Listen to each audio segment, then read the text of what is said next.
بسم اللہ الرحمن الرحیم۔ حضرت عیسیٰ علیہ السلام کے آسمان پر اٹھا لیے جانے کے بعد عیسائیوں کا حال بے حد خراب اور نہایت ابتر ہو گیا۔ لوگ بت پرستی کرنے لگے اور دوسروں کو بھی بت پرستی پر مجبور کرنے لگے۔ خصوصاً ان کا ایک بادشاہ دقیانوس تو اس قدر ظالم تھا کہ جو شخص بت پرستی سے انکار کرتا تھا یہ اس کو قتل کر ڈالتا تھا۔ اصحاب کہف شہر افسوس کے شرفا تھے جو بادشاہ کے معزز درباری بھی تھے، مگر یہ لوگ صاحب ایمان اور بت پرستی سے انتہائی بیزار تھے۔ دقیانوس کے ظلم و جبر سے پریشان ہو کر یہ لوگ اپنا ایمان بچانے کے لیے اس کے دربار سے بھاگ نکلے اور قریب کے پہاڑ میں ایک غار کے اندر پناہ گزین ہوئے اور سو گئے تو 300 برس سے زیادہ عرصے تک اسی حال میں سوتے رہ گئے۔ دقیانوس نے جب ان لوگوں کو تلاش کرایا تو اس کو معلوم ہوا کہ یہ لوگ غار کے اندر ہیں تو وہ بے حد ناراض ہوا اور غیظ و غضب میں یہ حکم دیا کہ غار کو ایک سنگین دیوار اٹھا کر بند کر دیا جائے تاکہ یہ لوگ اسی میں رہ کر مر جائیں اور وہی غار ان لوگوں کی قبر بن جائے۔ مگر دقیانوس نے جس شخص کے سپرد یہ کام کیا تھا وہ بہت ہی نیک دل اور صاحب ایمان آدمی تھا۔ اس نے اصحاب کہف کے نام، ان کی تعداد اور ان کا پورا واقعہ ایک تختی پر لکھ کر تانبے کے صندوق کے اندر رکھ کر دیوار کی بنیاد میں رکھ دیا اور اسی طرح کی ایک تختی شاہی خزانے میں بھی محفوظ کرا دی۔ کچھ دنوں کے بعد دقیانوس بادشاہ مر گیا اور سلطنتیں بدلتی رہیں یہاں تک کہ ایک نیک دل اور انصاف پرور بادشاہ جس کا نام بیدروس تھا تخت نشین ہوا، جس نے 68 سال تک بہت شان و شوکت کے ساتھ حکومت کی۔ اس کے دور میں مذہبی فرقہ بندی شروع ہو گئی اور بعض لوگ مرنے کے بعد اٹھنے اور قیامت کا انکار کرنے لگے۔ قوم کا یہ حال دیکھ کر بادشاہ رنج و غم میں ڈوب گیا اور وہ تنہائی میں ایک مکان کے اندر بند ہو کر اللہ تعالیٰ کے دربار میں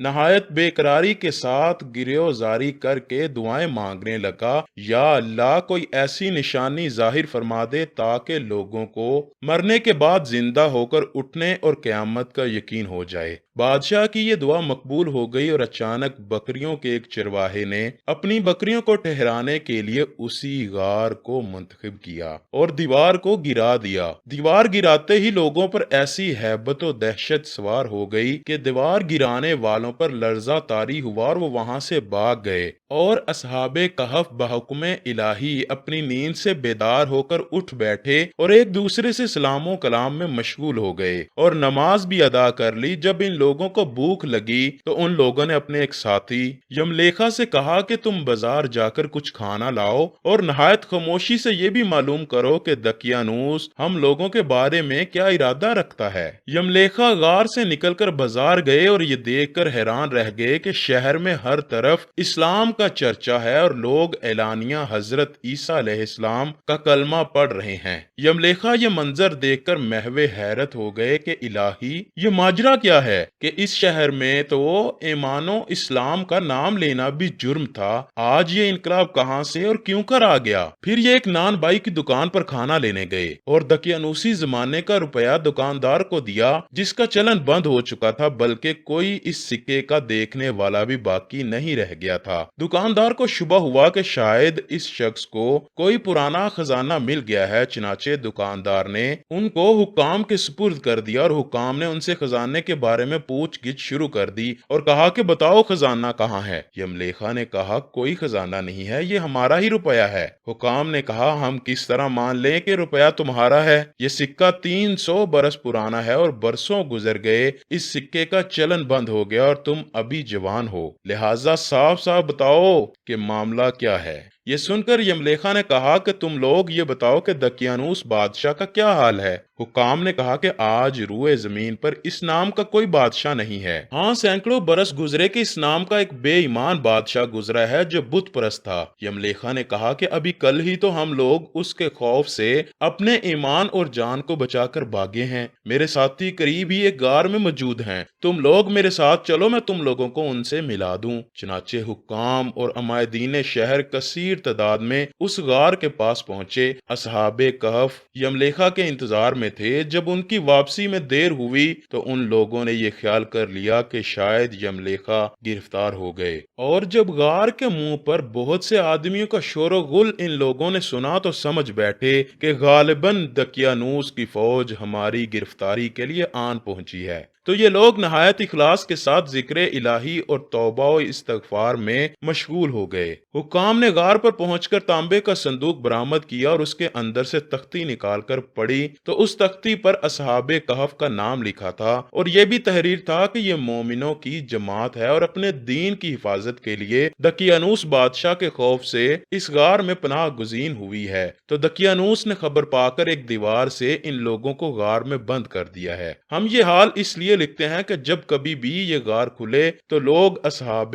کہف کے حال پر مطلع ہو جائیں۔ حکام تختی کی عبارت پڑھ کر حیران رہ گئے اور ان لوگوں نے اپنے بادشاہ بیدروس کو اس واقعے کی اطلاع دی۔ فوراً ہی بیدروس بادشاہ اپنے امراء اور عمائدین شہر کو ساتھ لے کر غار کے پاس پہنچا تو اصحاب کہف نے غار سے نکل کر بادشاہ سے ملاقات کی اور اپنی ساری رودات بیان کی۔ بیدروس بادشاہ سجدے میں گر کر خداوند قدوس کا شکر ادا کرنے لگا کہ میری دعا قبول ہو گئی، اور اللہ تعالیٰ نے ایسی نشانی ظاہر کر دی ہے جس سے موت کے بعد زندہ ہو کر اٹھنے کا ہر شخص کو یقین ہو گیا۔ اصحاب کہف بادشاہ کو دعائیں دینے لگے کہ اللہ تعالیٰ تیری بادشاہی کی حفاظت فرمائے، اب ہم تمہیں اللہ کے سپرد کرتے ہیں۔ پھر اصحاب کہف نے السلام علیکم کہا اور غار کے اندر چلے گئے اور سو گئے، اور اسی حالت میں اللہ تعالیٰ نے ان لوگوں کو وفات دے دی۔ بادشاہ بیدروس نے سال کی لکڑی کا صندوق بنوا کر اصحاب کہف کی مقدس لاشوں کو اس میں رکھوا دیا، اور اللہ تعالیٰ نے اصحاب کہف کا ایسا رعب لوگوں کے دلوں میں پیدا کر دیا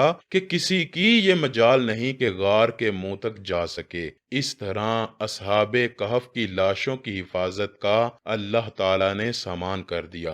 پھر بیدروس بادشاہ نے غار کے منہ پر ایک مسجد بنوا دی اور سالانہ ایک دن مقرر کر دیا کہ تمام شہر والے اس دن عید کی طرح زیارت کے لیے آیا کریں۔ دوستو، سوال یہ پیدا ہوتا ہے کہ اصحاب کہف کی تعداد کتنی تھی؟ اصحاب کہف کی تعداد میں جب لوگوں کا اختلاف ہوا تو یہ آیت نازل ہوئی، تم فرماؤ میرا رب ان کی گنتی خوب جانتا ہے، انہیں نہیں جانتے مگر تھوڑے۔ حضرت عبداللہ بن عباس رضی اللہ تعالی عنہ نے فرمایا کہ میں انہی کم لوگوں میں سے ہوں جو اصحاب کہف کی تعداد کو جانتے ہیں۔ پھر آپ نے فرمایا کہ اصحاب کہف کی تعداد 7 ہے اور 8واں ان کا کتا۔ اللہ تعالیٰ قرآن پاک میں فرماتا ہے، کیا تمہیں معلوم ہوا کہ پہاڑ کی کھو اور جنگل کے کنارے والے ہماری ایک عجیب نشانی ہیں؟ جب ان جوانوں نے غار میں پناہ لی پھر بولے، اے ہمارے رب، ہمیں اپنے پاس سے رحمت دے اور ہمارے کام میں ہمارے لیے راہ یابی کے سامان کر۔ تو ہم نے اس غار میں ان کے کانوں پر گنتی کے کئی برس تھپکا، ہم نے انہیں جگا کر دیکھیں 2 گروہوں میں کون ان کے ٹھہرنے کی مدت زیادہ ٹھیک بتاتا ہے،